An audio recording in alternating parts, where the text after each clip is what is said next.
Hello everyone, இந்த வீடியோவில் ஒரு பெஸ்ட்டான ஏசி எப்படி வாங்குறதுன்னு பார்க்கலாம். இப்போ நம்ம ஒரு மொபைல் ஃபோன் வாங்க போகிறோம்னா கேமரா, பேட்டரி, டிஸ்பிளேலாம் பார்த்து வாங்குவோம். அதே மாதிரி ஏசி வாங்குறதுக்கு எந்த ஸ்பெக்கெல்லாம் பார்த்து வாங்கணுன்றதை சொல்கிறேன்.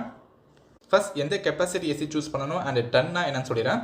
அப் டு 110 ஸ்கொயர் ஃபீட் இருக்க ஸ்மால் சைஸ் ரூமுக்கு 110 ஏசி வாங்கினா கூலிங் கரெக்டாக இருக்கும். 110லேருந்து 150 ஸ்கொயர் ஃபீட் இருக்க மீடியம் சைஸ் ரூமுக்கு 1.5 டன் ஏசி கூலிங் கரெக்டாக இருக்கும். 150லேருந்து 230 ஸ்கொயர் ஃபீட் இருக்க லார்ஜ் சைஸ் ரூமுக்கு 210 ஏசி கூலிங் கரெக்டாக இருக்கும்.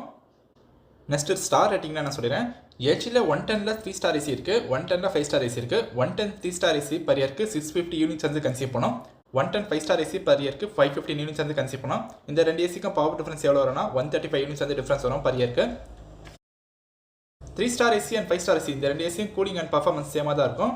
இந்த பவர் கன்ஸ்ட்ரக்ஷனும் உங்களுக்கு ப்ரைஸ் அமௌண்ட் தான் மாறும். எல்ஜியில் 1.5 டன் 3 ஸ்டார் ஏசி பர் இயருக்கு 852 யூனிட்ஸ் வந்து கன்சியூம் பண்ணும். LG 1.5 ton 5 star AC per இயருக்கு 744 யூனிட்ஸ் வந்து கன்சியூம் பண்ணும். இந்த ரெண்டு ஏசிக்கும் பவர் டிஃபரன்ஸ் 108 யூனிட்ஸ். இப்போ 3 ஸ்டார் ஏசி பெஸ்ட்டாக 5 ஸ்டார் ஏசி பெஸ்ட்டாக கேட்டால் 5 ஸ்டார் ஏசி தான் பெஸ்ட்டு. ஏன்னா 5 ஸ்டார் ஏசி தான் உங்களுக்கு லோ பவர் வந்து கன்சியூம் பண்ணும். இன்வெர்டர் ஏசி பெஸ்ட்டாக நான் இன்வெர்டர் ஏசி பெஸ்ட்டாக கேட்டால் இப்போ வர ஏர் கண்டிஷன்ஸ் எல்லாமே இன்வெர்டர் ஏசி தான் பெஸ்ட்டு. ஏன்னா இன்வெர்டர் ஏசி தான் உங்களுக்கு லோ பவர் வந்து கன்சியூம் பண்ணும்.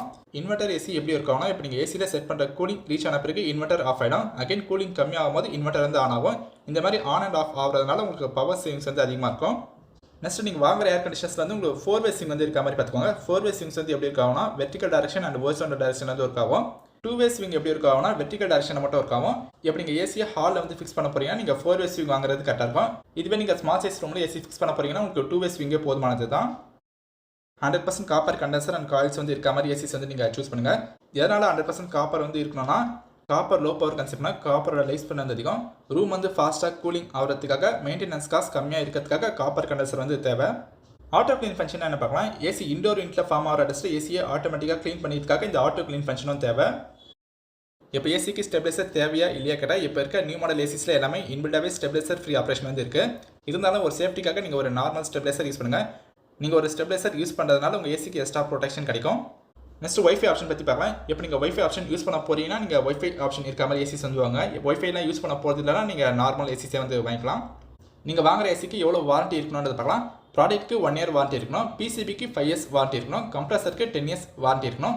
பிசிபிக்கு எதுக்கு வாரண்ட்டி தேவைன்னா இப்போ பிசிபி எதனா டேமேஜ் ஆச்சுன்னா ஏசி நீங்கள் வாங்குற காஸ்ட் 20%லேருந்து 50% பிசிபிக்கு செலவாகும். அதனால தான் பிசிபிக்கு 5 இயர்ஸ் வாரண்ட்டி இருக்க மாதிரி ஏசிஸ் வந்து நீங்கள் சூஸ் பண்ணணும். ப்ரைஸ் பற்றி பார்க்கும்போது உங்களுக்கு அமேசான் அண்ட் ஃப்ளிப்கார்ட்டில் உங்களுக்கு அஃபோர்டபுள் ப்ரைஸில் ஏசிஸ் வந்து கிடைக்கும். நீங்கள் பர்ச்சேஸ் பண்ணும்போது கார்ட்ஸ் வந்து யூஸ் பண்ணுங்கள். உங்களுக்கு பேங்க் ஆஃபர்ஸும் கிடைக்கும். இப்போ நம்ம பார்த்த எல்லா டேர்ம்ஸ்லேயும் இருக்க பெஸ்ட் ஏசிஸ் என்னதுன்னா எல்ஜி, கேரியர், வோல்டாஸ் இந்த 3 பிராண்ட் ஏசியும் நல்லாயிருக்கும். எல்ஜி, கேரியர், வோல்டாஸ் இந்த 3 பிராண்ட் ஏசிக்குமே ப்ராடக்ட்டுக்கு 1 இயர் வாரண்ட்டி தராங்க. பிசிபிக்கு 5 இயர்ஸ் வாரண்ட்டி, கம்ப்ரஸருக்கு 10 இயர்ஸ் வாரண்ட்டி வந்து கிடைக்கும். எல்ஜி ஏசியில் உங்களுக்கு 10 இயர்ஸ் கம்ப்ரஸர் வாரண்டியோட உங்களுக்கு கேஸ் சார்ஜிங்கும் கிடைக்கும். எல்ஜி அண்ட் கேரியரில் ஏஐ ஃபீச்சர்ஸ் வந்து இருக்குது. இந்த ஏஐ ஃபீச்சர்ஸ் எப்படி இருக்காங்கன்னா ஏர் கண்டிஷனர் ஏசி ரூமில் எத்தனை பர்சன்ஸ் இருக்காங்களோ அவங்கள சென்ஸ் பண்ணிவிட்டு தேவையான கூலிங்க ஆட்டோமேட்டிக்காக ப்ரொடியூஸ் பண்ணும். எல்ஜி அண்ட் கேரியர் ஏசியில் 16-in-1 கன்வெர்ட்டிபிள் இருக்கிறதுனால இந்த ஏசிஸை நீங்கள் 6 டிஃப்ரெண்ட் கூலிங் கெப்பாசிட்டி யூஸ் பண்ணலாம். வோல்டாஸ் ஏசியில் 4-in-1 அட்ஜஸ்டபிள் வந்து இருக்குது. வோல்டாஸ் ஏசியை நீங்கள் 4 டிஃப்ரெண்ட் கூலிங் கெப்பாசிட்டியில் யூஸ் பண்ணலாம். இப்போ இந்த 3 பிராண்டு எந்த ஏசி பெஸ்ட்னா நீங்கள் ஃபஸ்ட்டு ப்ரிஃபரன்ஸ் எல்ஜி வந்து பாருங்கள். எப்படி நீங்கள் வைஃபை ஆப்ஷன் இருக்க பெஸ்ட் ஏசி நீங்கள் பார்த்துருக்கீங்கன்னா நீங்கள் கேரியர் ஏசி வாங்கலாம். ஏன்னா கேரியர் அவங்க லான்ச் பண்ணியிருக்க எல்லா ஏசிலையும் வைஃபை ஆப்ஷன் வந்து கொடுத்துருக்காங்க. எப்படி நீங்கள் பட்ஜெட் ப்ரைஸில் ஏசி பார்த்துட்டீங்கன்னா நீங்கள் வோல்டாஸ் ஏசி வந்து சூஸ் பண்ணலாம். எல்ஜி, கேரியர், வோல்டாஸ் இந்த 3 பிராண்டுக்கும் ஆல் ஓவர் இந்தியாவில் சர்வீஸ் சென்டர்ஸ் வந்து இருக்குது. இந்த பிராண்ட்ஸ் இந்தியாவில் கஸ்டமருக்கு நல்ல சர்வீஸ் ப்ரொவைட் பண்ணுறாங்க. இந்த 3 பிராண்டில் நீங்கள் எந்த ஏசி வாங்கினாலும் நீங்கள் லாங் டைம் யூஸ் பண்ணுற அளவுக்கு product quality and product life பண்ணது இருக்கும். இந்த 3 பிராண்ட்ஸும் இந்தியாவில் ஏசி மேனுஃபேக்சரிங் பண்ணுறதுல ஒரு நம்பிக்கையான பிராண்ட் என்றதுனால இவங்க ஏசிஸ் நீங்கள் வாங்கலாம். பாஸ்ட் மந்த்தில் மோர் தேன் 20,000+ கஸ்டமர்ஸ் இந்த ஏசிஸை அமேசானில் வாங்கியிருக்காங்க. இந்த ACs Amazon and Flipkart link description பாக்ஸில் இருக்குது. நீங்கள் ஆர்டர் பண்ணுங்கள். தேங்க்ஸ் ஃபார் வாட்சிங்.